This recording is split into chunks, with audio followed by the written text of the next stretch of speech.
합독합니다.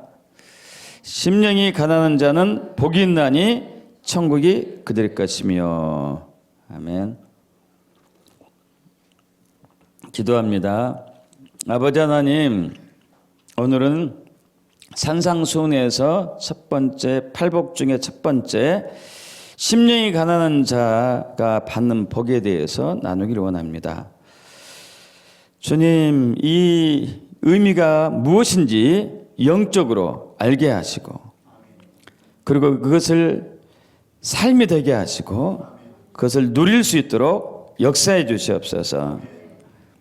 이 시간 그동안 우리가 이 본문 말씀에 대해서 잘못 알아왔던 모든 것들이 다 깨어지게 하시고 성령의 지혜로 계시로 천국에 있는 주님이 말씀하신 그대로의 깨달음과 원리와 원칙이 우리에게 오기를 원합니다. 말씀을 전하는 저에게도 오직 성령의 나타난 능력으로 증거할 수 있도록 기름 부어 주시옵소서. 우리 주 예수 그리스도 이름으로 기도합나이다. 아멘. 여러분, 오늘 굉장히 중요한 말씀을 나누게 됩니다. 혹시 유튜브를 통해서 이 설교를 들으신 분들은요, 또 좀 더 집중하시고 들으시면 좋겠습니다. 오늘 본문 말씀은요, 성경 신구약 66권의 말씀을 딱 하나로 요약한다 하면 오늘 본문 말씀이에요. 심령이 가난한 자는 복이 있나니 천국이 그들의 것이며. 그럼 중요할까요? 중요하지 않을까요? 얼마나 중요할까요? 말할 수 없도록 중요하겠죠. 말할 수 없도록. 여러분, 이 본문 말씀, 오늘 본문 말씀이 딱 통과되면요, 성경 전체가 실제가 돼요. 이 말씀이 통과되면 성경의 모든 말씀이 여러분 삶 속에서 누릴 수 있어요. 이 말씀을 통과하면. 그래서 굉장히 중요함에도 불구하고 잘 설교되지 않는 말씀 중에 하나고, 또 성도들이 잘못 알고 있는 부분이 너무 많은 말씀이기도 해요. 대부분들이 막연한 이해로 이제 그치고 있는 것이죠. 그래서 실제가 되지 않고 실천이 되지 않기 때문에 킹덤의 삶을 누리지 못하고 있어요. 하나님 나라의 능력과 권세 있는 삶을 누리지 못하고 있는 것이죠. 그래서 오늘 여러분에게 권합니다. 저도 마찬가지지만은 이 본문의 말씀, 오늘 말씀 마태복음 5장 3절 산상팔복의 첫 번째 것이 반드시 내 것이 돼야 돼요. 반드시 여러분의 것이 돼야 돼요. 그래서 여러분의 삶에서 놀라운 기적들이 상식이 돼요. 놀라운 기적들이 매일매일 경험하게 될 수 있습니다. 자, 그래서 하나님께서 여러분이 도우실 겁니다. 그렇게 될 수 있도록. 심령이 가난한 자는 복이 있나니 천국이 그들의 것이며. 이 복에 대해서 우리가 먼저 짚고 넘어가죠. 우리가 예수를 믿으면서 가장 은혜로운 것은 하나님이 복의 근원이신 분이에요. 복의 근원입니다. 하나님이 복의 근원이에요. 우리 살면서 이제 굉장한 놀라운 일을 경험하는 경우가 있어요. 예를 들면은 어떤 선수가 이제 시합에 나가세요. 뭐 여러 가지 시합이라고 아주 운동 경기, 뭐 올림픽이 되었든지 월드컵이 되었든지 굉장히 중요한 시합에 나가는데, 사실 그 선수는 이제 그 상대방을 전력적으로 따졌을 때 이길 수 없는데 딱 이기는 그 가끔 있잖아요. 자주는 아니더라도, 그죠? 실력이 되지 않는데 뭔가를 이렇게 하는 경우, 되어지는 경우가 있죠. 그런 것을 보고 우리는 뭐라고 그러죠? 야, 행운이다, 럭키하다 이러잖아요. 이것은 완전히 럭키야, 행운인 거야, 행운. 여러분, 사실 그런 게 아니고 하나님이 복의 근원이기 때문에 하나님께서 복 주신 결과 중에 하나예요, 그게. 그 선수도 노력을 많이 했지만은 하나님께서 그걸 열어주신 것이죠. 그럼 민수기 6장 24에서 27절에 그 제사장들이 하는 이제 축복의 기도문이 있습니다. 우리 한번 선포해 볼까요? 민수기 6장 24, 27절. 여호와는 내게 복을 주시고 너를 지키시길 원하며 여호와는 그의 얼굴을 내게 비추사 은혜 베푸시길 원하며 여호와는 그 얼굴을 내게로 향하여 드사 평강 주시길 원하노라 할지니라 하라. 그들이 이같이 내 이름으로 이스라엘 자손이 축복할지니 내가 그들에게 복을 주리라. 할렐루야. 하나님의 복을 주시는 거죠. 왜냐하면 하나님의 복의 근원이기 때문에. 믿습니까? 하나님 복의 근원이기 때문에 하나님 우리가 복을 주실 수 있어요. 우리는 복의 근원은 아니에요. 그러나 복을 빌어줄 수는 있어요. 그래서 축복합니다 하는 것은 무슨 의미죠? 복을 빕니다. 복을 빕니다. 그래서 우리가 기도할 때 하나님 저를 축복해 주세요 하면은 안 돼요. 하나님은 복을 비는 사람이 분이 아니죠. 우리는 복을 빌어야 돼요. 왜? 나한테 복이 없기 때문에 저 사람한테 복이 오게 해주세요 하고 복이 빌죠. 하나님 저를 축복해 주세요 그러면 안 되겠죠. 왜? 하나님 복을 주시기 때문에 하나님 저에게 복 주세요 하면 좋은데 맞는데 축복해 주세요 하면은 하나님이 복이 없어가지고 복을 다른 데서 막 빌려가지고 주는 분이 되는 거죠. 그래서 우리가 기도할 때도 이제 잘못 쓰는 용어가 많지. 하나님은 복의 근원이시고 복을 주시는 분이시죠. 늘 우리에게 복을 주십니다. 그래서 여기에서 이제 딱 두 가지가 있어요. 은혜 베푸시길 원하며 평강 주시길 원한다. 여기서 은혜와 평강이 핵심이죠. 은혜 주시고 평강 주시길 원합니다. 근데 이것을 똑같이 사도들이 그렇게 합니다. 사도들이 기도문이에요. 편지 서신서를 쓸 때마다 항상 이 말을 빠지지 않습니다. 앞으로 넘어가요.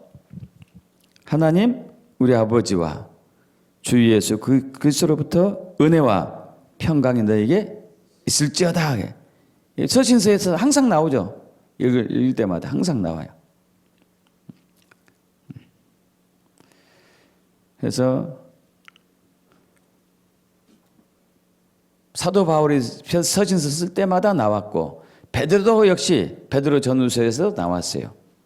또 요한 1서, 2서, 3서도 역시 마찬가지고 심지어 유다서도 은혜와 평강과 궁일이 있을지어다 그래요.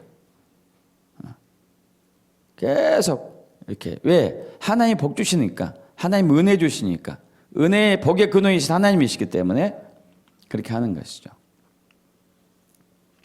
그분은 우리 모든 영역에 모든 일에 있어서 항상 넘치도록 복을 주세요. 우리가 하는 모든 일에 복을 주십니다. 믿습니까? 빌립보서 4장 6에서 7절, 시편 1편 3절 합독해 볼까요? 아무것도 염려하지 말고 다만 모든 일에 기도와 간구로 너희 구할 것을 감사함으로 하나님께 아뢰라.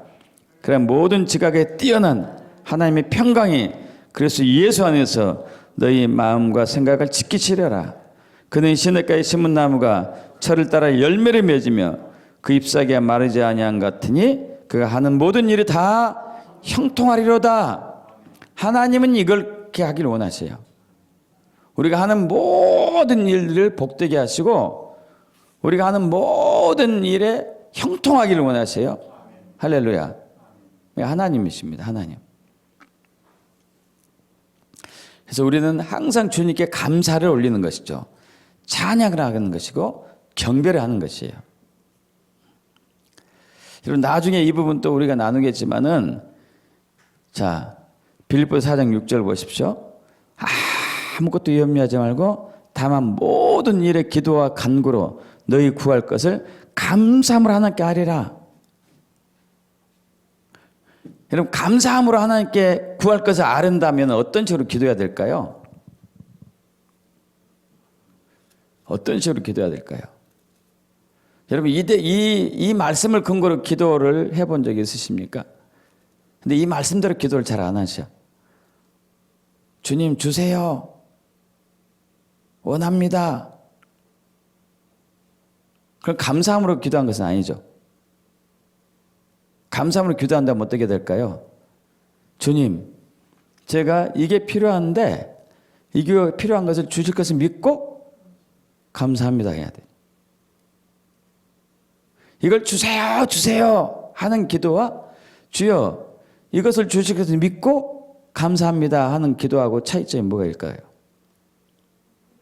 주세요, 주세요 하는 것은 혹시 안 주면 어떡하지? 이게 전제되어 있는 거예요. 그러지 않아요, 여러분? 주여, 저는 믿습니다. 주님은 은혜와 긍휼이 많으시고 복의 근원이기 때문에 제가 구하는 것을 주실 것을 믿고 감사합니다.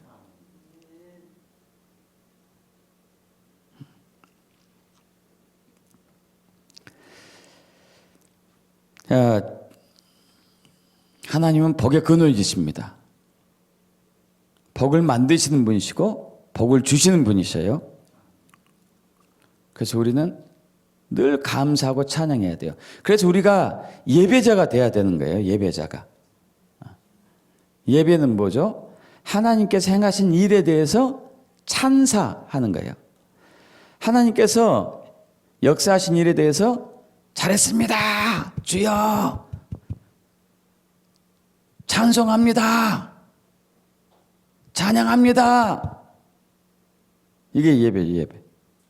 주의 이름을 높입니다. 그래서 영광의 주님 경배합니다. 왜?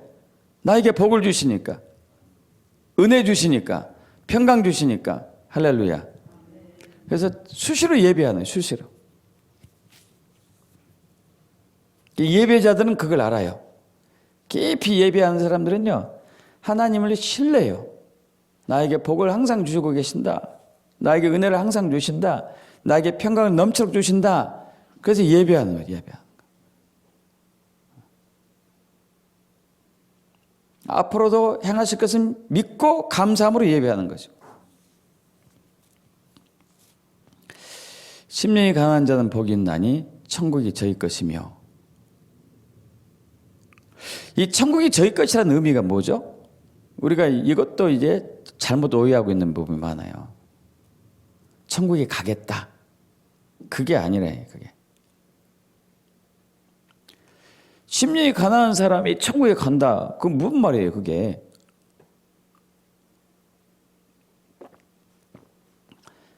천국을 가는 것은 예수 믿어야 가잖아요. 그죠?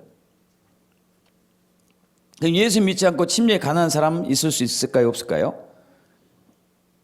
있겠죠, 그래도. 없지 않을까? 있겠죠. 근데 예수 믿지 않으면 못 가잖아요.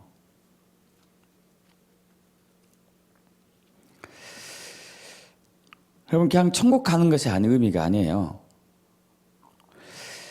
자, 이것을 알려면은 이걸 알아야 되는데, 제가 이제 헬라어로 적었어요. 헬라어.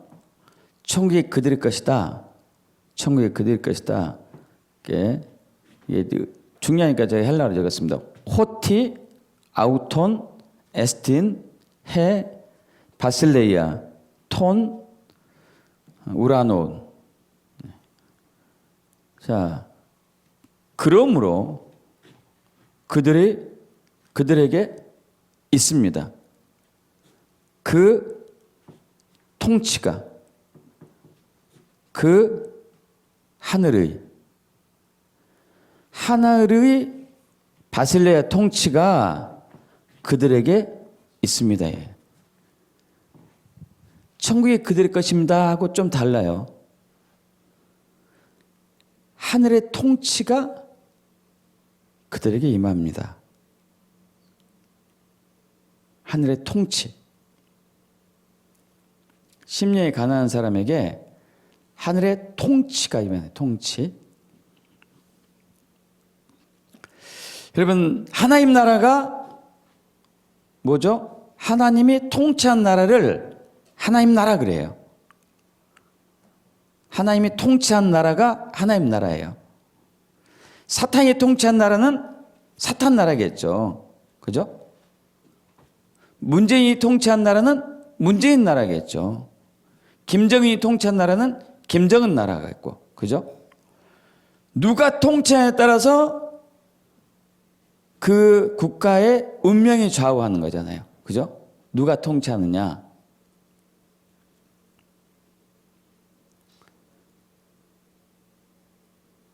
하나님이 통치하는 때에 만일 그 나라는, 그 나라에 살고 있는 백성들은 그 땅은 복이 있고 형통하고 평강하고 은혜가 넘치고 하는 것이죠. 하나님의 통치가 이루어지는 나라.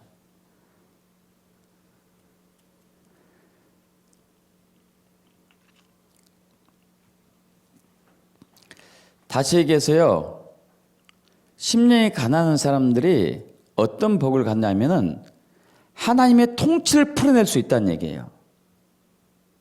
하나님의 통치를 풀어내야 돼요. 예를 들면은 어떤 나라, 어떤 집안에 우환이 굉장히 많아요. 막 자살해서 몇 사람이 죽었고 하는 일마다 안 되고 몹쓸 질병이 사람마다 걸려 있고 알코올 중독 환자들이 가족들이 너무 많고 집안 되는 일이 없어요. 이건 이제 사탄이 왕이 돼서 통치하는 가정이 되고 말았던 것이죠. 그러면은 그 가정에 누군가가 복음을 전해가지고 그 가정을 핍박하고 있던 사탄, 그 가정을 통치하고 다스리고 저주하고 있는 사탄을 예수 그리스도로 물리치고 하나님이 주인이 되게 해가지고 예수가 주인이 되게 해가지고 그 가정을 다스리게 만드는 것이에요. 그럼 그 가정에 저주가 끊어지고 가난이 사라지고 질병이 없어지고 하는 일마다 형통함이 임하게 돼요. 왜냐하면 하나님이 통치하기 때문에. 하나님이 통치하기 때문에. 믿습니까, 여러분? 국가도 마찬가지거든요. 우리가 100년 전만 해도 엄청나게 어려운 국가였습니다. 100년이 뭐예요? 70년, 60년 전만 해도 엄청나게 가난했어요. 세계에서 두 번째로 가난했어요. 200개 국가 중에서 199번째였어요. 가난하게. 제일 꼴찌에서 두 번째였죠. 얼마나 가난했는지. 그때는 하나님이 통치하지 않았을 때였죠. 근데 하나님이 통치하니까 나라가 바뀌었습니다. 할렐루야. 나라가 부강력하게 됐어요. 할렐루야. 하나님이 통치해서 그래요. 하나님이 통치하니까.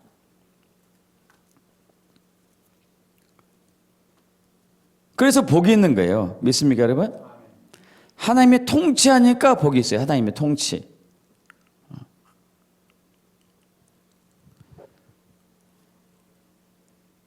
하나님이 통치를 하게 되면은 하나님이 통치할 수 있도록 하나님께서 누군가에게 통치권을 주셔요. 하나님이 어떤 가정을 통치하시고 어떤 국가를 통치하려면요, 누군가에게 하나님께서 통치권을 주셔야 돼요. 주셔서 통치하게 하시죠. 예를 들면은 3,400년 전, 3,400년 전은 아니겠죠. 3,900년 정도, 3,900년 전 이집트 애굽의 바로 왕 시절 때에 그때 요셉이 총리가 있었습니다. 요셉이 총리로. 근데 바로가 요셉을 총리로 딱 세우는 순간에 그 나라가 굉장히 부강해졌어요. 왜냐하면 하나님께서는 요셉을 통해서 그 나라를 통치했기 때문에 그래요.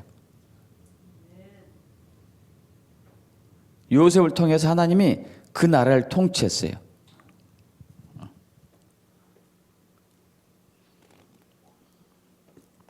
여러분, 여러분의 가정이 복을 받기를 축복합니다. 평강과 은혜를 받기를 축복합니다. 그러려면은 그 가정에 누군가가 하나님으로부터 통치를 받아서 통치하도록 해야 돼요. 누군가가. 주여 저희 가정 복 주세요 이렇게 돼서 된 게 아니고, 누군가가 한 사람이 하나님의 통치권을 받아가지고 그 가정을 통치하면은 잘 살아요. 그 가정이. 누군가 하셔야 돼. 누군가. 그런 사람이 없으면은 그 가정은 딸듯해서 안 돼. 항상 고만이에요. 고만. 항상 고만이에요. 고만. 거기서 더 이상 안 나가요. 하나님이 통치하기 시작하면요, 엄청난 일들이 일어나요. 엄청난 일들이. 제가 가끔 이제 김보라 우리 선교사님 얘기하잖아요. 그 가정. 엄청난 통치가 일어나고 있어요. 각 가족들이 다 그래요. 다. 맨 먼저 김보라 선교사한테 일어났잖아요. 암이 치유됐어요. 할렐루야. 암 치유되기 어렵잖아요. 그리고 경영한 사업장이 매출이 4배로 올랐어요. 지금 같은 불경기 때. 그리고 막내 예승이가 맨날 밑에서 하위권이던 애가 상위권을 취소가지고 장학금을 받았어요. 둘째 예은이가 이제 이 미국의 약학대학 본과로 들어갔는데, 그 아들도 약학대학 다니고 둘째도 약학대학 다니다 보니까 뭐 엄청나게 이제 많은 비용이 들어가잖아요. 학비가. 그래서 할 수 없이 아들은 이제 곧 졸업할 때 되니까 둘째를 휴학시키려고 하다가 아니다.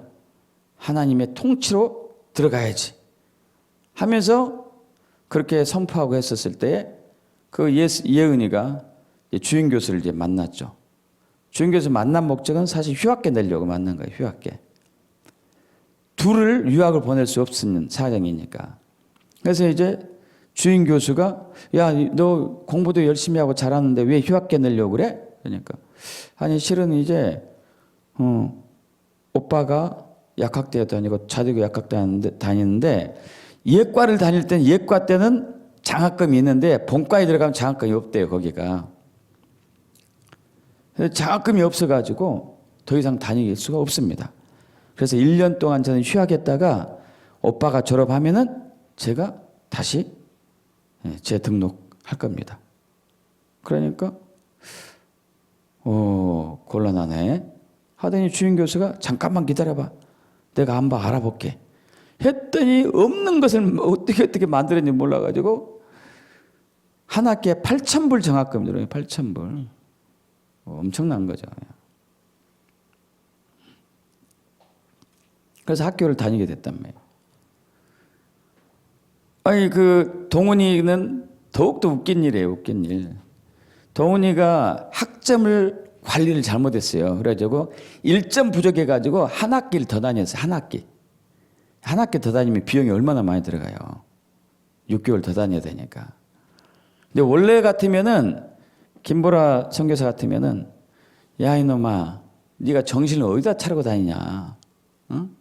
내가 얼마나 여기서 힘들게 해서 너희 둘 학비 유학 보내고 또 아빠하고 막내 녀석 중국에서 이제 또 학교 다니고 선교하는데 내가 그거 보내주고 나는 제대로 입지도 못하고 먹지도 못하고 코딱지 많은 방에서 열심히 벌어가고 있는데 네가 그렇게 하면 되겠냐? 이렇게 나가야 될 판인데 통치가 임하니까 그래, 뭐 주님의 뜻이 있겠지. 주님이 뭔가 계획이 있을 거야. 걱정하지 마. 동훈이가 놀랐어요. 놀랐어. 엄마가 그럴 사람이 아닌데 왜 저러지? 그런데 놀라운 일이 일어났어요. 이 한 학기 휴학하는 동안에 그 주임 담임 교수가 야 동훈아 너 요즘 할 일 없지? 나하고 같이 논문 쓰자. 그 논문을 쓰겠어. 논문. 여러분 논문이 그 논문 전문지에 실렸다니까요. 그게. 근데 제1저자래요. 제1저자. 제1저자. 여러분 조국 교수 딸 제1저자로 논문 올려가지고 특혜를 받았잖아요. 미국은 엄청나요 이게. 특히 대학에서 1저자로 딱 되면은요 사회에서 엄청난 특혜가 있어요. 특혜가. 아니 한 학기 쉬는데 그냥 담임 교수가 와가지고 야 이리 와 나하고 같이 논문 쓰자 했는데 1저자로 와서 논문지에 실렸어요. 이거 엄청나죠. 그 남편 김미라 선교사님은 뭐가 은혜가 임할까 하고 기대하고 있는데 엊그제 우리 이제 기도했잖아요. 며칠 전에 지난주 4, 5일 전에 중국에서 연락이 왔어요. 이게 큰애, 둘째, 셋째 이 셋째를 이 중국에서 선교활동하면서 학교를 보냈는데 국제학교에 보냈죠. 국제학교. 거기에서도 하나님이 진짜 함께했어요. 왜냐하면 셋을 국제학교 보내려면요 돈이 엄청나게 많이 들어가요. 국제학교가 일반 학교보다도 훨씬 비싸거든요. 셋을 보냈는데 셋 다 장학금으로 간 거예요. 그게. 거기서 하나님의 은혜가 있었는데 아니 그 학교를 세운 설립 이사장이 김미랄 선교사를 막 뵙자고 그러더니 자기 학교를 맡아서 해달래. 자기는 여기 떠나겠다고. 그걸 해야 됩니까? 말해야 됩니까? 하고 연락했어. 연락이. 그래서 이제 일단 기도는 해보겠다고. 근데 전화하면 좋을 것 같은데 기도는 해보겠다고. 이제 앞으로 그 만병 선교사 거기서 하면 되겠네 그거. 응? 여러분 하나님의 통치가 임하니까 모든 게 풀려. 모든 게. 할렐루야. 통치가 임하니까요. 여러분 가정이 복되기를 원합니다. 근데 여러분 가정에 누군가가 그 가정을 하나님이 통치할 수 있도록 뭔가 해야 돼요. 하나님이 통치할 수 있도록.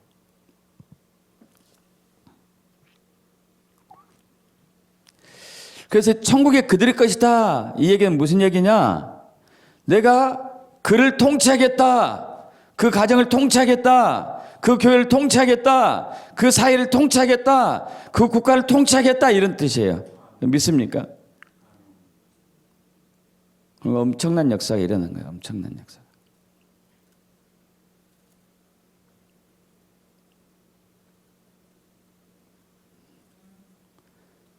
얼마 전에 제가 아는 목사님 아들이 있는데 그 목사님 아들이 미네르바 대학에 들어갔어요. 이번에. 이 대학은요 생긴 지 얼마 안 됐는데 하버드 대보다도 더 우수한 대학. 세계에서 최고의 대학. 최고의 대학. 전 세계에 상위 0.01% 상류층 사람들이 그 학교에 자기 자식들 보내려고 안간힘을 쓰는 대학이야. 근데 이 대학에 들어갔어. 이 대학의 학비도 일반 학교보다도 다른 데보다 3분의 1 정도뿐이 안 돼요. 다른 데 뭐 1,500 그러면 여기는 500만 원이야. 500만. 장학금도 많고. 무엇보다도 그 대학에 들어가면은 이제 다음 세대의 리더자들로 돼요. 전 세계 리더자들.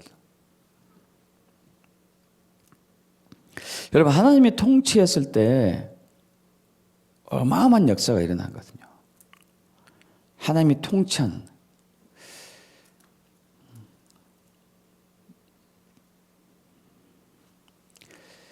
근데 천국이 그들의 것인데 통치한다는 얘기는. 누가 어떤 사람에게 그렇게 천국이 그들 것이죠? 심령이 가난한 사람. 여러분 천국이 그들의 것이다 의미를 알겠습니까? 천국이 여러분 것이 되길 원합니다. 그 의미가 뭐라고요? 하나님이 통치하신다. 하나님이 나를 통치하고. 여러분 한번 생각해 보세요. 하나님이 나를 통치하는데 내가 하는 일이 잘 될까요? 안 될까요? 당연히 잘 되죠. 안 될 수가 없는 거야. 안 될 수가 없어요. 당연히 잘 되는 거야.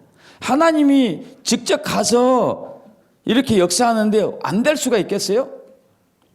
여러분 요셉 요셉이 꼼쟁이 요셉이 형들한테 팔려가지고 그 종살이 했는데 종살일 때 잘 됐습니까? 안 됐습니까? 잘 됐잖아요. 그래서 거기서 총집사로 세웠죠. 모함 받아가지고 감옥에 갔는데 감옥에서 잘 됐습니까? 안 됐습니까?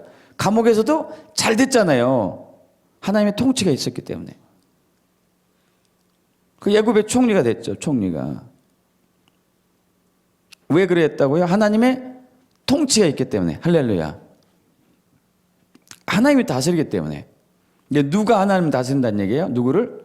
심령이 가난한 사람을 다스린다는 얘기예요. 그럼 이것이 엄청난 복입니까? 아닙니까? 최고의 복이다니까요? 최고의 복이에요. 그래서 제가 감히 그렇게 얘기하잖아요. 이것만 관통하면은 성경 66권에 있는 모든 언약의 말씀이 다 누리며 살 수 있다고. 제일 중요한 것 중에 하나예요. 가장 중요한.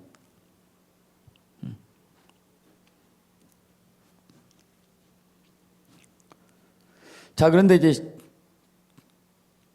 우리가 상식적으로 생각하기 어려운 부분이 있는 것이 심령이 가난하다. 앞으로 넘어갑니다. 심령이 가난하다. 넘어가요. 자, 넘어갑니다. 자, 심령이 가난하다. 심령이 가난하다. 원래는 부자가 복이 있는데 가난하다가 복이 있다 얘기해요. 참 이해하기 힘들죠, 우리는. 근데 또 이것을 또 오해하고 있는 사람들도 많이 있고, 착하게 살면 복이 있다, 뭐 이렇게 얘기하는 사람도 있고. 여러분, 그건 전혀 아니고요. 전혀 아니에요. 자, 심령에서 여기 심령은 우리가 한글 해석을 잘못한 건데, 원어로는 푸뉴마, 스피릿, 영이 가난한 사람. 영이 가난한 사람이에요, 영이. 그래서 영이 가난하다, 이걸 알려면 영과 육을 차이를 알아야 돼요. 영과 육. 영과 육의 차이를 알아야 되겠죠. 영은 하늘의 것, 육은 땅의 것. 영은 하나님, 육은 하나님이 영이시니 그러잖아요. 영. 육은 이 세상, 사람. 그리고 영은 육신의 눈으로 보이지 않는 것. 육은 육신의 눈으로 보이는 것. 예. 이게 바뀌었다. 이게 바꾸십시오. 바꾸세요. 글씨 바꿔주세요.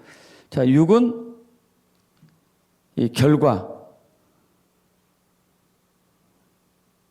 영은 원인, 근원. 여기를 육은 결과라고 바꾸고, 영은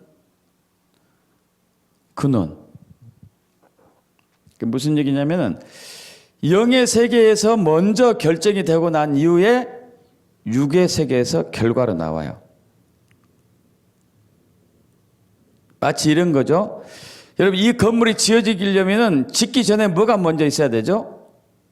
이 건물에 대한 설계. 설계가 있어야지만이 이걸 할 수 있죠. 설계도가 있어야지만이 이 건물이 지어질 수 있어요. 설계도 없이 지을 수 없어요, 여러분. 설계도 없이는.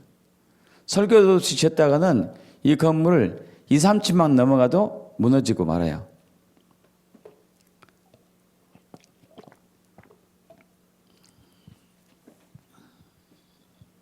자, 영.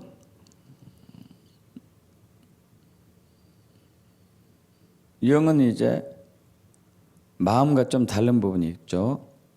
혼도 아니고 몸도 아니고. 이 영의 기능은 주님과 교통하는 기관이고, 주님을 섬기는 기관이고, 주님을 예배하는 기관이고, 주님과 교제하는 기관이고, 영적인 직감이 있는, 영감이 있는 기관이고, 양심의 기능이 있죠. 마음과 좀 달라요. 마음은 사랑하고, 마음으로 또 순종, 복종하기도 하고, 마음으로 결단하고 결심하기도 하고, 좀 다르죠. 영과 마음은 좀 다릅니다. 근데 영이 가난하면은 왜 복이 있냐 이거죠. 근데 중요한 것은 영이 가난하다는 의미를 이제 알아야 되겠죠. 영이 가난하면 엄청난 복을 이제 우리가 하나님의 통치가 임하는 놀라운 은혜가 임하는데, 영이 가난하다는 의미가 무엇일까? 그러려면 가난의 의미를 우리가 알아봐야 돼. 가난하다. 이 가난하다는 의미를 알아야 돼. 가난. 가난은 이 헬라어에서, 그건 제가 안 썼을 것 같은 얘기다가, 헬라어에는 가난을 뜻하는 단어가 두 개가 있어요. 헬라어에. 하나는 페네스라는 단어가 있어요. 페네스. 페네스 가난이 있고, 또 하나는 지금 여기에 쓴 단어인데 푸토코스라는 가난이 있어요. 푸토코스 가난, 페네스 가난, 푸토코스 가난. 근데 지금 여기서 얘기한 가난은 푸토코스 가난이에요. 페네스 가난이 아니라고요. 어떤 차이점이 있느냐 하면, 페네스 가난은 상대적인 가난이에요. 상대적인 가난. 푸토코스 가난은 절대적인 가난을 얘기해요.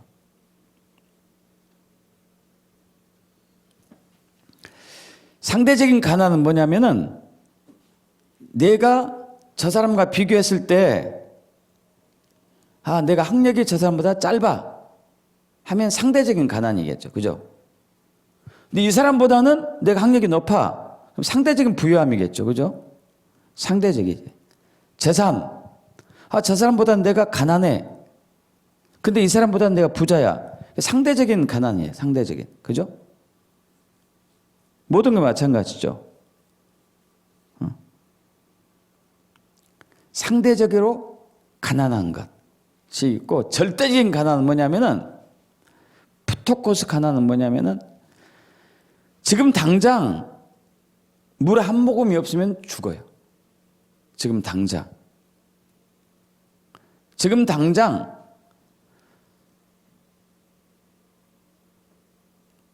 이것이, 지금 당장 이게 필요한데 이게 없으면 그냥 죽는 거야. 여러분, 상대적인 가난은 죽은 거와 관계는 없어요. 그죠? 상대적으로 내가 저 사람보다 지식이 적다 해서 굶어 죽습니까? 그러지 않잖아요. 그죠? 상대적으로 돈이 적은데 굶어 죽습니까? 그러지 않잖아요. 그죠? 절대적인 빈곤을 얘기해요. 절대적인 빈곤. 절대적인 빈곤. 우리 안에는 영이 절대적인 빈곤에 있는 거. 절대적인 빈곤. 이게 이제 쉬운 게 아니에요. 여기가 힘들어요. 내 영이 절대적으로 빈곤하냐. 그 히브리어에서 절대적인 빈곤을 아니란 단어를 써요. 아니. 히브리어로. 절대적인 빈곤. 그런데 신기하게 여러분, 다윗이 기도할 때 주여 저는 가난합니다 하고 기도할 때 단어를 상대적인 가난이라는 단어를 안 쓰고 절대적인 빈곤이라는 단어를 써요. 앞으로 넘어갑니다. 네, 여기 시편 40편 17절 나는 가난하고 궁핍하오나 주께서는 나를 생각하시오니 주는 나의 도움이시오 나를 건지신 이시라. 나의 하나님이여 지체하지 마소서. 시편 69편 29절 오직 나는 가난하고 슬프오니 하나님이여 주의 구원으로 날 높이소서. 시편 86편 1절 여호와여 나는 가난하고 궁핍하오니 주의 귀를 기울여 내게 응답하소서. 시편 100편 22절 나는 가난하고 궁핍하여 나의 중심이 상함이니이다. 근데 이 가난한 단어를 전부 아니란 단어를 써서 아니, 헬라 아니, 히브리어 아니, 푸톡스코는 이제 헬라어고요.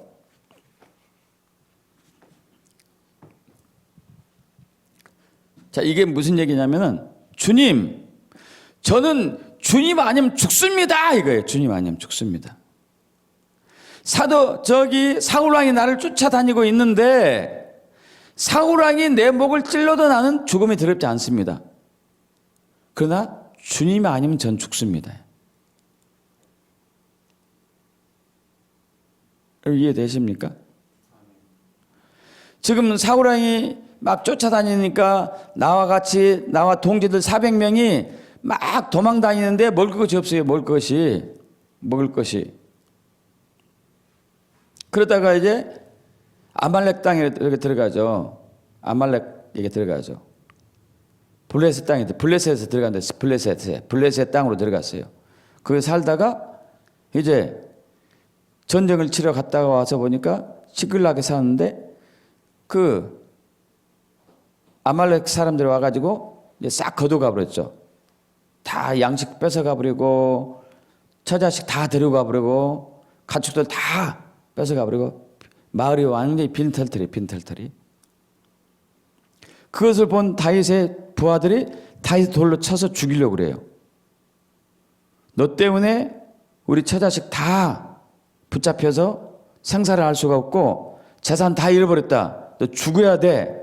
돌로 딱 치는 순간에 다윗이 군말하지 않고 주님께 기도하는 기도.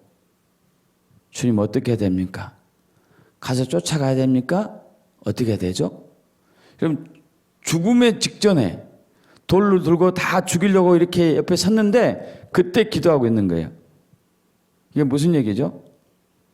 다윗은 사람들이 자기에게 어떻게 하는지 두려워하지 않았어요.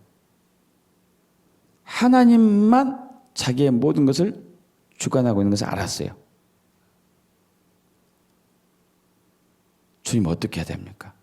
쫓아가야 됩니까? 아니면 어떻게 해야 되죠? 주님께서 쫓아가라. 그래서 이제 쫓아가서 다 되찾아와죠. 할렐루야. 주님만.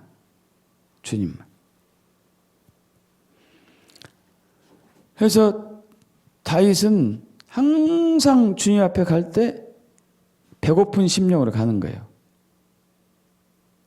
배고픈 심령으로.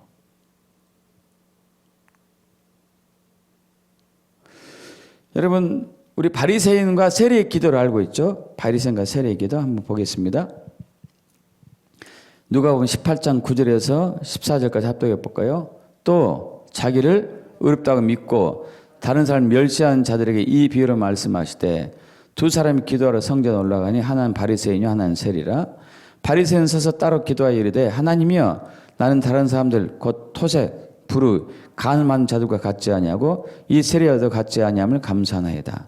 나는 일에 2번씩 금식하고 또 소득의 11조를 드리나이다 하고 세리는 멀리 서서 감히 눈을 들어 하늘을 쳐다보지도 못하고 다만 가슴에 치며 이르되 하나님의 불쌍히 여기소서 나는 죄인으로서이다 하였느니라. 내가 너희에게 이르노니 이에 저 바리새인이 아니고 이 사람이 의롭다 함을 받고 그의 집으로 내려갔느니라. 무릇 자기를 높이는 자는 낮아지고 자기를 낮춘 자는 높아지리라 하시느니라. 이 얘기를 우리 잘 알고 있습니다.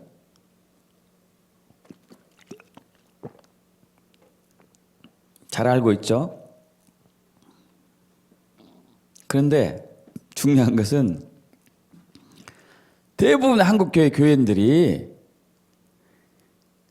자신이 바리새인인 줄 몰라요. 그래서 은혜를 못 받는 거예요.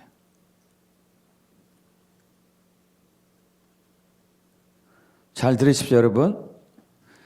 대부분의 한국 사람들이 한국 교인들이 자기가 바리새인인 줄 몰라요.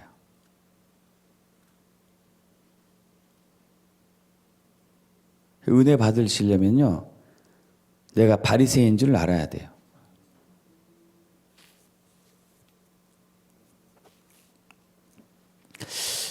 여러분, 바리새인이 기도하는 것 보십시오. 잘못된 게 있나 보셔봐요. 하나님이여, 난 다른 사람 곧 토색, 불우, 간음한 자들과 같지 아니하고 세리야들과 같지 아니하면 감사하나이다. 난 일에 2번씩 금식하고 소득의 11조를 드리나이다. 여러분, 여기 기도에 잘못된 게 있습니까? 냉정히 따져보셔봐요. 기도에 잘못된 거 있어요? 뭐가 잘못됐죠, 이게? 감사기도 했잖아요, 감사기도. 뭐가 잘못된 거예요? 나는 말씀대로 지켰습니다. 뭐가 잘못된 거죠? 어쩌면 세리가 좀 이상하지 않습니까? 세리는 여러분 자타가 공인하는 죄인으로 딱 얘기했잖아요.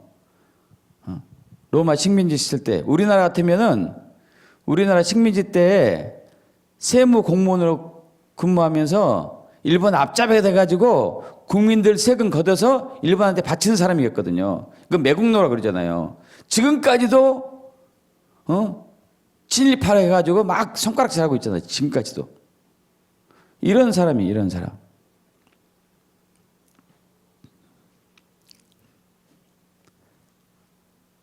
그럼 우리는 죄를 짓고 주여 죄인입니다. 불쌍히 여겨주셔서 맨날 이렇게만 가야 되는 거예요? 어떻게 해야 되죠?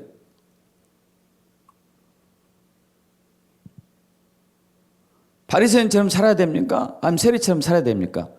여러분 어떻게 하실 거예요? 어떻게? 이러지도 못하고 저러지도 못해.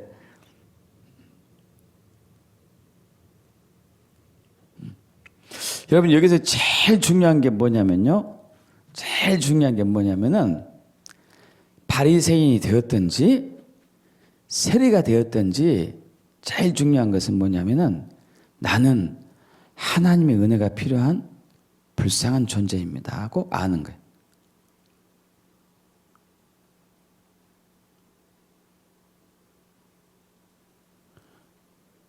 바리새인은 근데 이러진 않았어요. 왜? 왜 그랬을까요?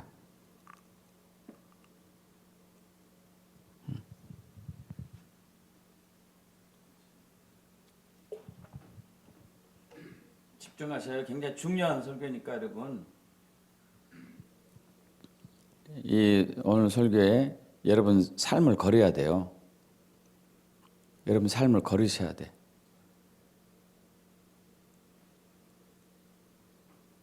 왜 바리새인이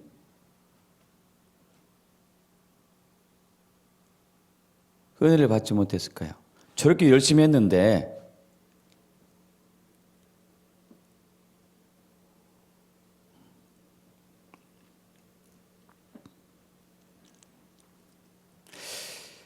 여러분 우리가 이제 뭘 착각하냐면은 우리가 의롭게 되는 것 혹은 우리가 복을 받는 것 혹은 우리가 은혜를 받는 것은 우리 행위 때문이 아니고 오직 믿음으로만 받을 수 있어요.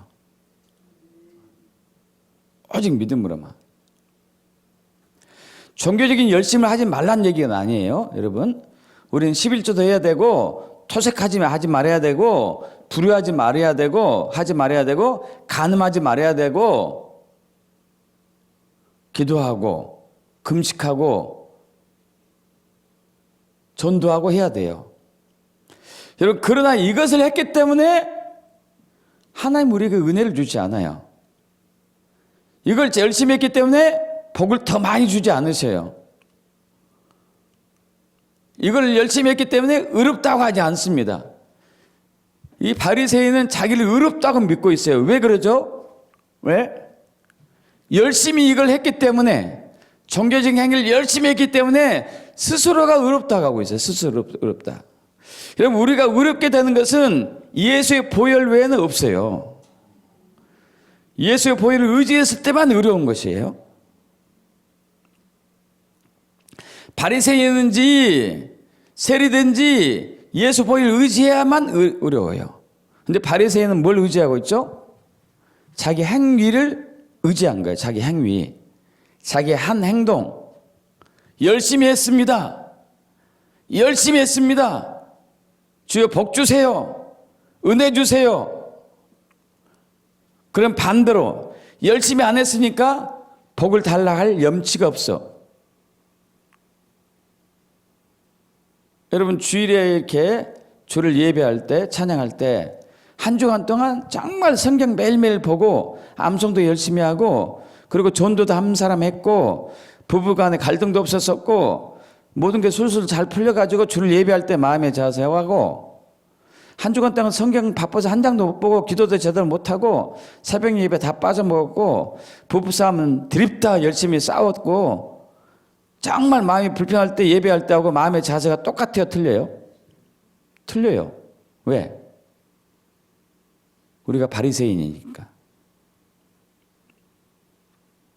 바리새인이기 때문에. 내가 열심히 한 때는 떳떳하고 뭔가 받을 것 같은 느낌이 들고 열심히 안 했을 때는 주님이 나를 혼낼 것 같은 기분이 들고 이게 바리새인의 믿음이라니까요. 우리는 세례가 됐든지 바리새인이 됐든지 우리는 주님의 은혜가 아니면은 죽을 수밖에 없는 절박하게 가난한 사람들이에요. 이걸 아는 게 천국의 것을 누리는 비결이에요. 하나님의 통치를 여는 길이고요. 그런데 이것을 우리가 잘 인지하지 못하는 거예요.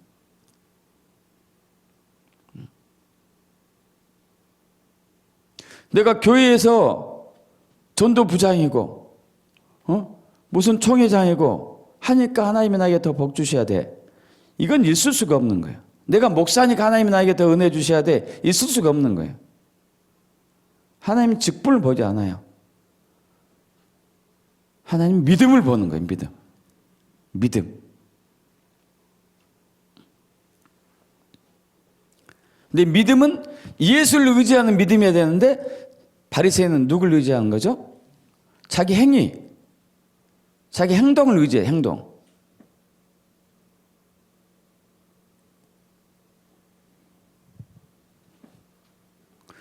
그래서 사도 바울이 이렇게 얘기하고 있죠. 우리 갈라디아서 2장 16절 합독합니다.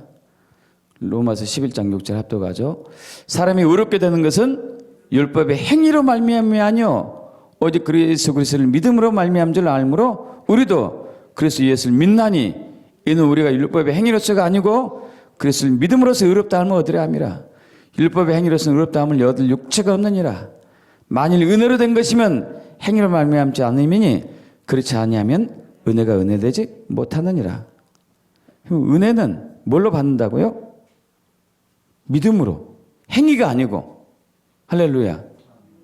의롭다는 뭘로 받는다고요? 믿음으로. 행위가 아니고. 우리는 종교적 행위를 열심히 해야 됨에도 불구하고 그걸로 의롭지 않고 그걸로 은혜 받지 않아요. 그걸로 복 받는 게 아니라고요. 믿음으로만 받아요. 믿음으로 받는다는 얘기는 뭐냐? 주님만이 복이십니다. 주님만이 생명입니다. 주님만이 나의 전부입니다. 다윗처럼 저는 그런데 저는 가난하잖아요. 저는 그래서 은혜가 필요합니다. 저희 가난은 절대적인 가난입니다. 그러니까 다윗은 항상 부르짖는 거예요. 절대적으로 가난하니까. 절대적으로 가난하니까. 근데 이게 이제 이 절대적인 가난이 우리에게 지금 보이지가 않아요. 그래서 안 부르짖는 거거든요. 왜 절대적인 가난이 보이지 않냐면은 상대적인 가난에 속아가지고 육적인 부유함에 속아가지고 이게 절대적인 가난을 못 보고 있는 거예요. 이게 무슨 얘기냐면은 자, 우리가 교만하게 되는 것이 있어요. 교만한 거요. 아까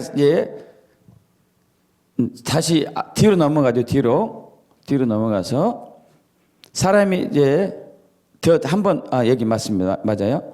자, 이 누가복음 18장 14절 보십시오.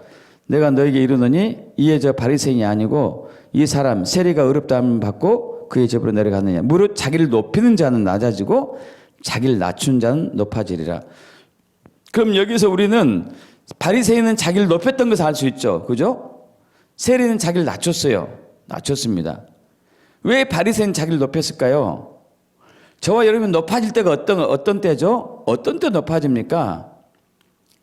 세 가지 혹은 네 가지 중에 하나예요. 뭔가 안다고 그럴 때. 뭔가 지식이 있다고 할 때. 다른 사람보다도. 내가 좀 알지. 내가 성경적인 지식이 좀 있지. 내가 계시를 받아서 좀 환상이 열렸지. 여러분 계시는 중요해요. 성경 지식은 중요합니다. 굉장히 중요합니다. 하나님의 뜻을 이루어가려면 반드시 있어야 되죠. 그러나 이것이 있다 해서 그 사람이 어렵지 않아요.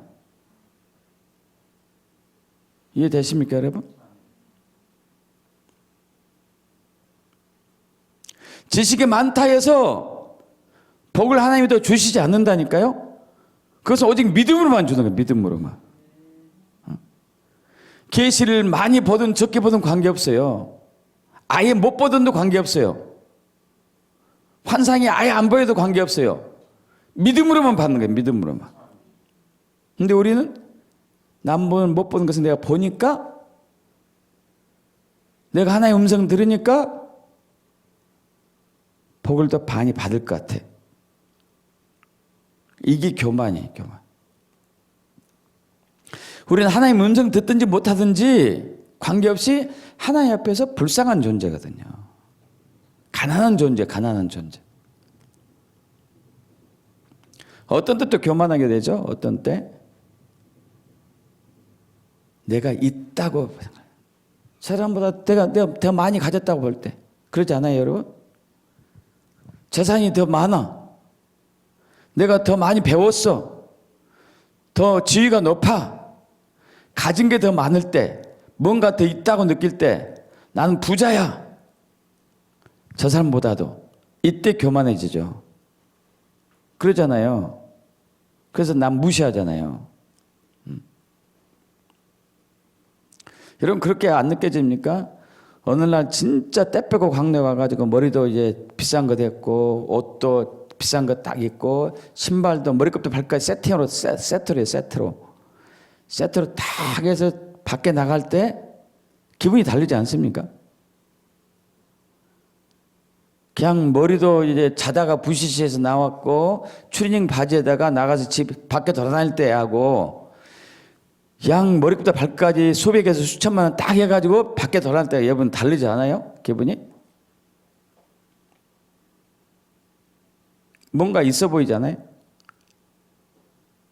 이때 교만해지는 거죠. 교만해져요. 그죠?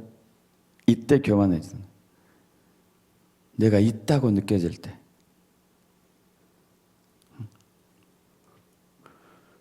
그 라오디게아 교회죠. 그 모습이 앞으로 넘어갑니다. 자, 여기 지식은 교만하게 하며 사랑은 덕을 세우나니. 계시록 3장 17절 내게 말하기를 나는 부자다. 부유하여 부족함이 한 것이 없다. 이게 교만이에요. 교만. 또 뭔가 성취했다고 느껴질 때 우리 교회에서 이런 일을 하고 있고 내 교회가 이렇게 교인들이 많고 우리 가정이 이런 일을 이뤘고 우리 딸이 이렇게 됐고 우리 아들이 이렇게 됐고 우리 남편이 어쩌고 막 이렇게 뭔가 이뤘다고 했었을 때 고린도서 10장 12절 합독해 볼까요? 그런즉 선줄로 생각하는 자는 넘어질까 조심하라. 제 아는 이제 목사님 한 분이요. 꽤 오래된 얘기인데 한 15년 됐나? 14년 됐나요? 그분이 이제 전국에 막 요즘은 좀 이제 뜸한데 전국에 집회를 많이 다닐 때였어요. 은사가 많이 나타났거든요. 그래서 가는 곳곳마다 막 치유도 일어나고 예언이 막 선포되고 여기저기 불려다닐 때였는데 한 번은 이제 막 그날은 진짜 막 강력하게 역사가 일어났어요. 끝나고 나서 집에 이제 와가지고 기분이 너무 좋은 거야. 너무 좋은 거야. 하나님 저 잘했죠. 막 그러니까 하나님이 너는 무익한 종이야. 순간 이 얘기가 왔어요. 저도 그 얘기 듣고 깜짝 놀랐어요. 너는 무익한 종이야. 그게 누가복음에 나오죠. 보겠습니다. 누가복음 17장 7절에서 10절 앞동갑니다.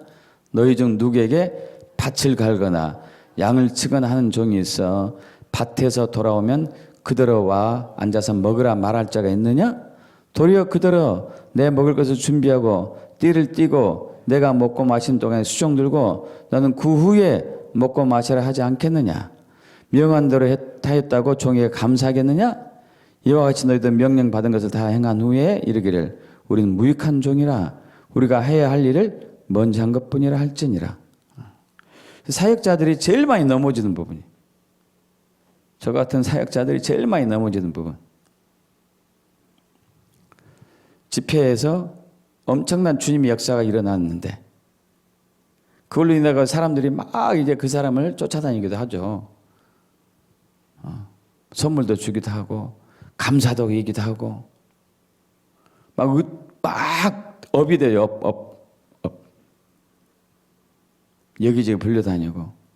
그런데 하나님은 너는 무익한 종이다.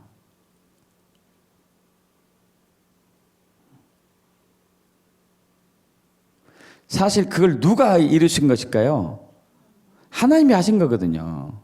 우리가 어떻게 죽은 사람을 살릴 수가 있고 어떻게 눈먼 사람은 눈뜨게 할 수가 있고 어떻게 문둥병을 치유할 수 있어요. 하나님이 하셨지 다.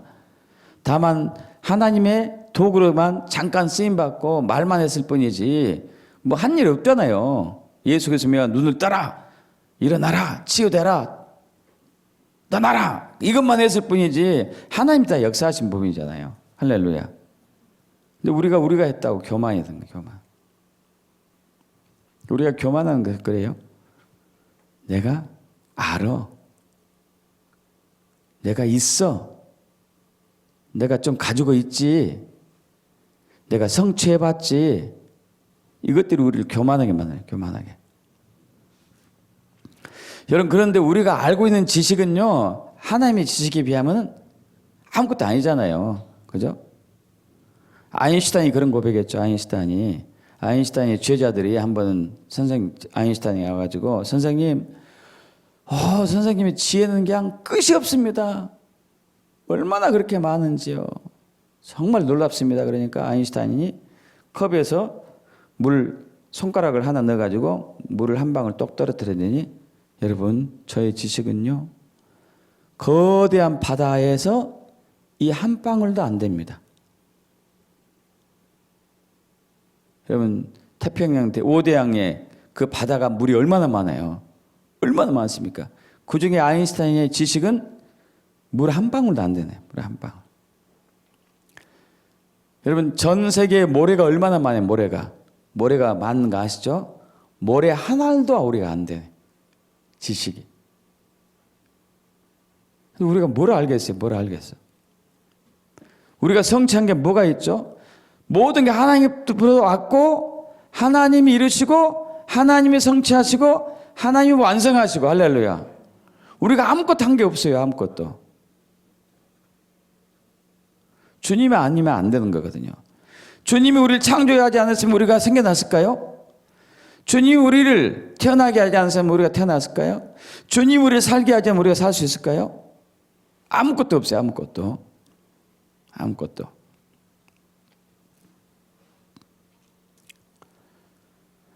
그래서 우리는 항상 이제 겸손해야 돼. 겸손. 앞으로 넘어갑니다.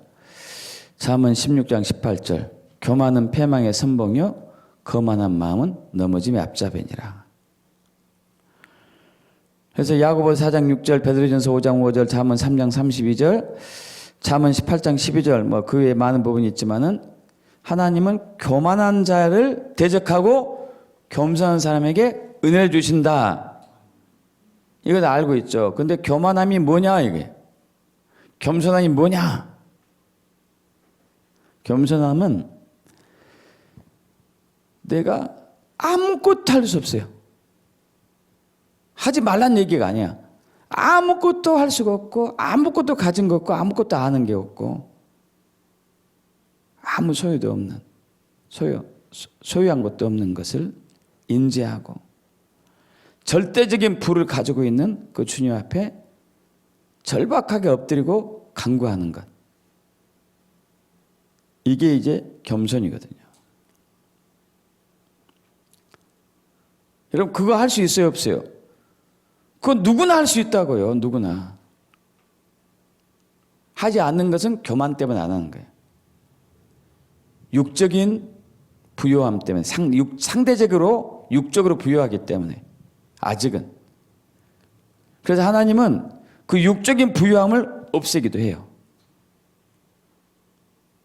그것도 은혜예요. 그것도. 육적인 부요함 때문에 우리가 교만하니까 육적인 부요함 없애가지고 영적인 절대적인 빈곤함에 처하게 만드는 거죠. 왜? 우리에게 예수를 주고 킹덤을 주기 위해서. 할렐루야.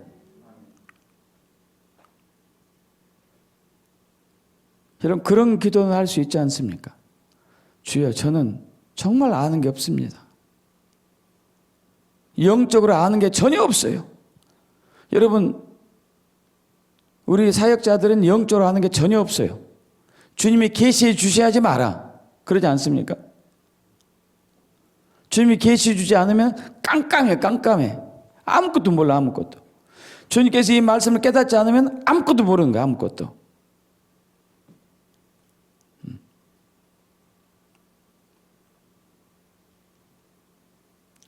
주님이 계시해 주시고 지혜를 열어주시고 주님이 천국의 문을 열어줄 때는 그때 킹덤이 막 나타나니까 역사가 일어나는 거거든요. 할렐루야. 근데 누구에게 해준다? 영이 절대적으로 가난한 사람. 그러려면 육적인 부유함을 무시하셔야 돼요. 육적인 가난함도 무시하셔야 돼. 주여 저는 육이 너무 헐벗었어요. 여러분 그럼 영이 더 빈곤할 수 있는 아주 좋은 기회예요. 차라리.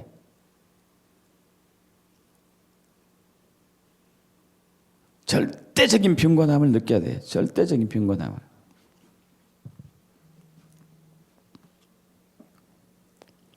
이때 이제 은혜가 임해요. 절대적인 빈곤함 느끼고 주여 바울처럼 다윗처럼 주여 저는 공고합니다.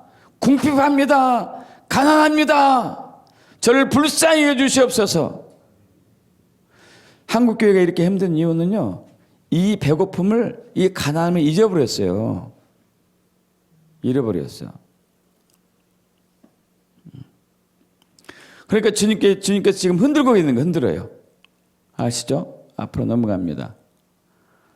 히브리서 12장 26절에서 29절 합독합니다. 그때에는 그 소리가 땅을 진동하였거니와 이제는 약속하여 이르시되 내가 또 한 번 땅만 아니라 하늘도 진동하리라 하셨느니라. 이 또 한 번이라 하시면 진동하지 아니하는 것을 영존하게 하기 위하여 진동할 것들 곧 만드신 것들이 변론될 것을 나타내심이라. 그러므로 우리가 흔들지 않는 나라를 받았은즉 은혜를 받자. 이런 말미암아 경건함과 두려움으로 하나님 기쁘시게 섬길지니 우리 하나님 소멸하는 무리심이라. 이 얘기는 무슨 얘기냐면요. 자, 이 세상에 많은 그 집들이 세워져 있고 빌딩도 세워져 있고 국가도 세워져 있고 많은 것들이 세워져 있죠.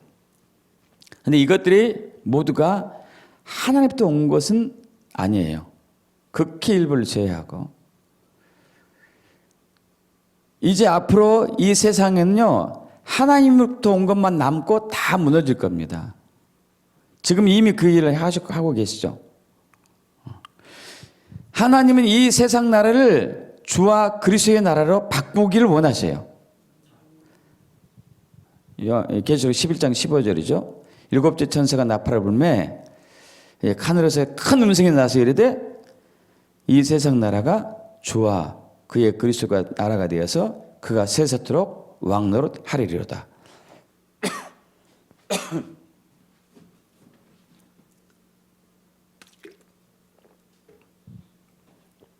자, 예수님이 이 땅에 왕으로 오셔가지고 나라를 다스리는 그 하나님 나라, 그리스도의 나라, 천국, 이 킹덤이 세워지려면은 킹덤이 아닌 것들은 하나님 나라가 아닌 것들은 하나님의 통치를 받지 않은 것들 다 무너졌어요. 다 무너져. 흔들림으로. 그래서 지금 흔들고 계세요. 자, 저와 여러분 안에, 한국교회 안에 하나님이 보내지 않는 것들이 너무 많이 세워졌어요. 너무 많이 세워졌어. 교만, 그것이 교만이라고 그래요. 교만. 하나님도 오지 않는 것들이 세워진 것. 내가 좀 알지 세웠어요. 내가 좀 가지고 있지. 우리 교회가 뭔가 이뤘잖아. 우리 교회가 좀 부자잖아. 우리 교회가 크잖아. 우리 교회가 뭔가 이런 일이 많이 있잖아. 이런 것들은 다 무너지는, 다 무너져.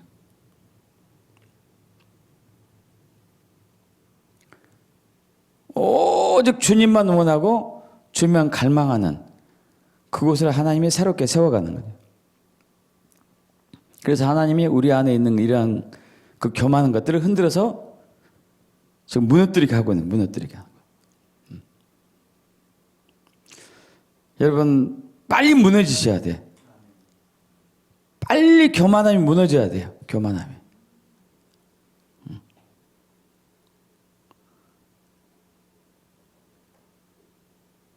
교만함도 종류가 많아요. 종류가. 내가 좀 알지, 내가 좀 있지, 내가 좀 가지고 있지, 내가 좀 성취했지, 이런 교만함이 있고 나는 할 수 없습니다. 나는 못해요. 이것도 교만함이 교만함.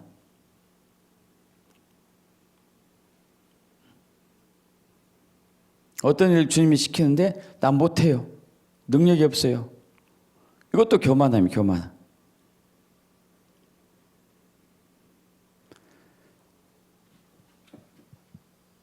그래서 주님은 지금 이걸 무너뜨리고자 흔들고 계시는 것이죠. 이 흔듦 앞에 우리 역대하 7장 14절로 돌아와야 되죠. 앞으로 넘어갑니다. 역대하 7장 13절에서 우리 14절 합독해 볼까요?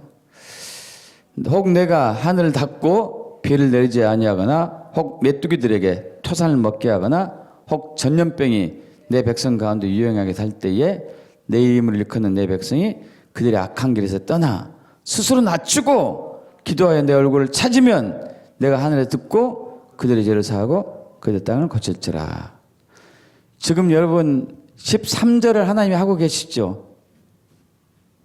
믿습니까? 13절 지금 말씀을 이루고 계시잖아요. 우리나라 전 세계에. 그러죠?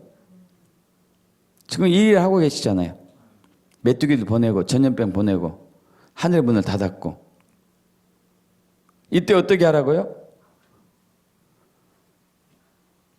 내 이름을 일컫는 내 백성이, 원래 이제 이것이 원어상으로 영어상으로 이것이 제일 뒤로 가야 돼요. 맨 먼저가 스스로 낮추는 거, 겸손한 거, 겸비한 거. 겸손이 뭐라고요? 내가 절대적인 빈곤한 자임을 깨닫고 온전한 부요함을 갖고 계신 부요함 자체이신 그분 앞에 절박하게 엎드리는 것. 이 겸손함이에요. 겸손함.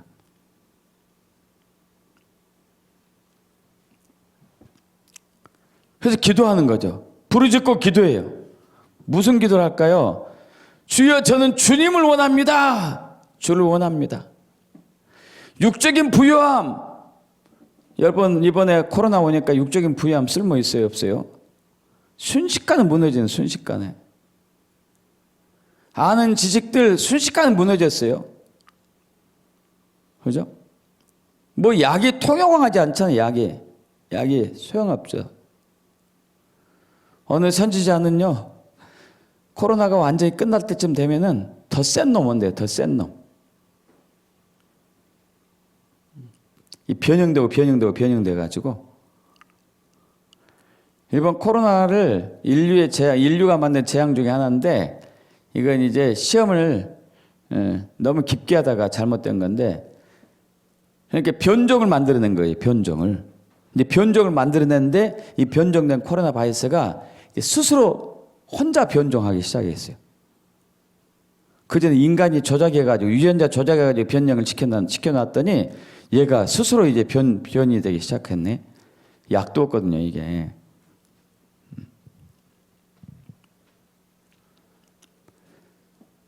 주님만이 유일한 해결책이겠죠. 할렐루야. 주님만이 해결책인 거예요. 주님만이.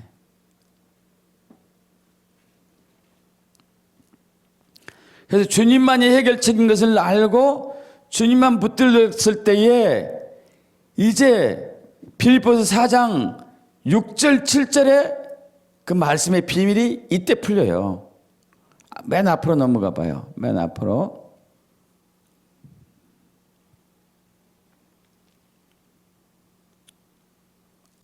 뒤로 이제 갑시다. 한 번. 예, 됐습니다. 빌립보서 4장 6절 7절 합독합니다. 아무것도 염려하지 말고 다만 모든 일에 기도와 간구로 너희 구할 것을 감사함으로 하나님께 아뢰라. 그래 모든 지각에 뛰어난 하나님의 평강이 그리스도 예수 안에서 너희 마음과 생각을 지키시리라. 할렐루야. 여러분, 서신서에서 사도 바울이 됐든지 사도 요한이 됐든지 유다가 되었든지 베드로가 되었든지 은혜와 평강이 너에게 있을지어다 항상 얘기합니다. 자, 은혜와 평강이 임한 것은 하나님이 통치할 때 은혜와 평강이 임하거든요.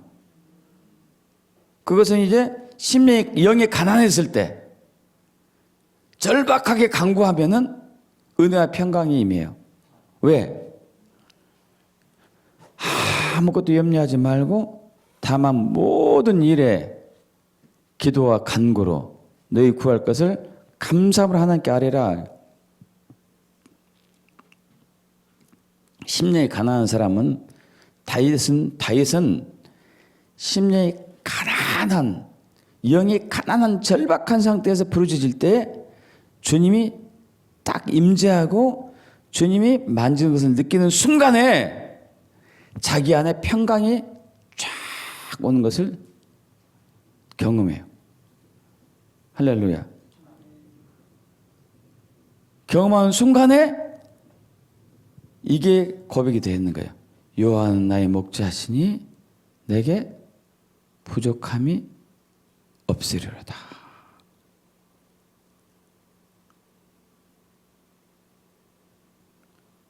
이 시편 23편이 그냥 나온 게 아니라니까요. 절박하게 배고픈 순간에, 절박한 순간에 주여 긍휼을 베풀어 주시옵소서, 불쌍히 여겨 주셔서, 딱 이렇게 한 순간에 주의 임재가 쫙 이고 주의 영광이 비추면서 그 안에,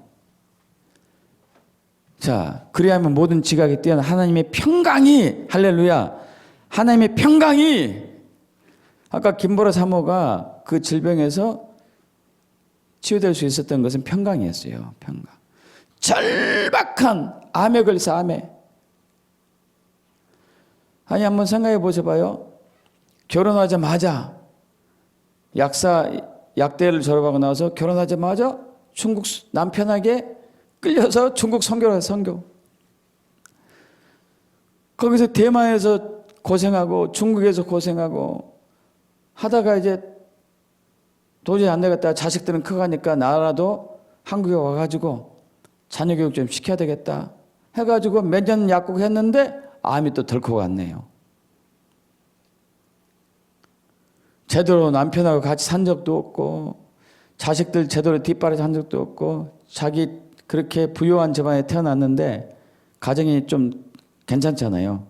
어머니도 괜찮고 어머니 가정도 괜찮고 제대로 그냥 배불리 먹지도 못하고 그런 판에 그냥 암이 딱 와서 암이. 처음에는 막 화도 나고 원망도 되고 불평도 되고 했지만 하나님 앞에 딱 무릎 순간에 절대자이신 하나님 앞에 절대적인 병건 앞으로 나가서 무릎 꿇었을 때 하나님이 주신 평강이 임해요. 평강이 임하니까 염려가 안 되는 거예요. 염려가. 할렐루야. 근심이 없어지는 근심이. 아니 암에 걸렸는데 근심하고 염려 없어요. 우리 박명 사모님도 잘 아시지만은 그때 암 수술 받고 나서 처음 병문안 갔을 때 깜짝 놀랐다니까요. 암 수술 받고 항암 치료 받고 하면 얼굴이 얼마나 그냥 혈색이 안 좋아요. 초췌해가지고 여러분 상상 안 되나요? 상상. 기운도 하나도 없고 막 이런 상태로 누워 있을 줄 알았더니 오라 병실 밖에 나와서 의자에 앉아 있네. 환한 모습으로 그냥. 아니 위로하러 갔다가 우리가 위로받고 왔다니까. 왜? 하나님의 평강이 임하니까요. 할렐루야. 하나님이 통치하니까 하나님의 평강이 임하죠. 할렐루야. 그러면 게임이 끝나잖아요. 게임이 끝. 믿습니까 여러분?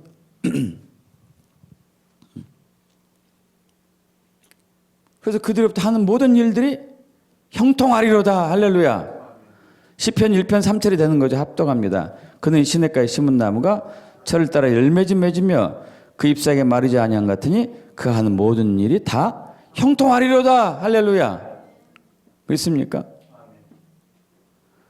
그럼 심령이 영이 가난해져야 돼. 육에 속으시면 안 돼.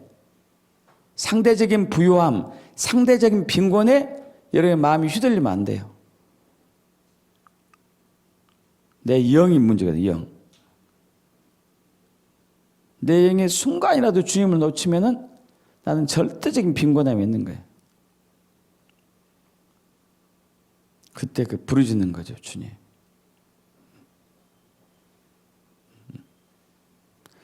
자, 제가 아까 소두에 그랬습니다. 여러분 믿음이 자라고 있지 않다면 지금 믿음을 떠났다는 거다. 무슨 얘기예요? 그것은 영이 절대적으로 빈곤합니다. 믿음을 떠났는데 영이 부유하겠어요? 빈곤하겠어요? 당연히 빈곤하겠죠. 헐벗고 금지고 눈목을 가려놓고 불쌍하겠죠. 그럼 어떻게 하라는 얘기예요? 주님께 부르짖으라. 할렐루야. 부르짖으라. 그러면 지각이 뛰어난 하나님께서, 평강의 하나님께서 너희 구할 것을 다 채우신다는 거죠. 할렐루야. 믿습니까? 하나님께서 얼마나 복되신 분이신지, 얼마나 은혜가 넘치는 분이신지, 얼마나 궁율이 많으신 분이신지, 우리가 평강을 주기 위해, 우리에게 평강을 주기 위해서 얼마나 애쓰시는지. 할렐루야. 그런데 우리가 교만해가지고 못 받는 거예요. 교만해가지고 안 구해. 육적으로 아직 좀 있으니까, 육이 좀 있으니까. 영의 것을 보지 못하고.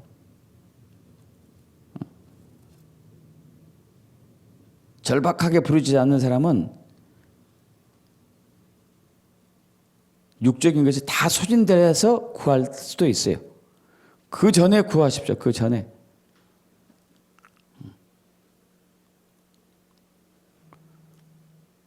영과 육은 좀 차이가 있으니까. 심령이 가난한 것을 발견하기를 축복합니다. 저와 여러분 항상 심령이 가난해요. 그런데 항상 가난해요. 절대자이신 그분 앞에 뭐가 있겠습니까? 그러지 않겠어요? 뭐가 있겠어요? 거대한 우주 만물을 지었는데 그 우주 만물에 비하면 우리 존재는 어때요? 모래 하나보다 못하거든요. 있는 게 뭐가 있겠어요? 있어봤자 모래 하나이지. 우리는 절대적으로 그래서 항상 빈곤한 거죠.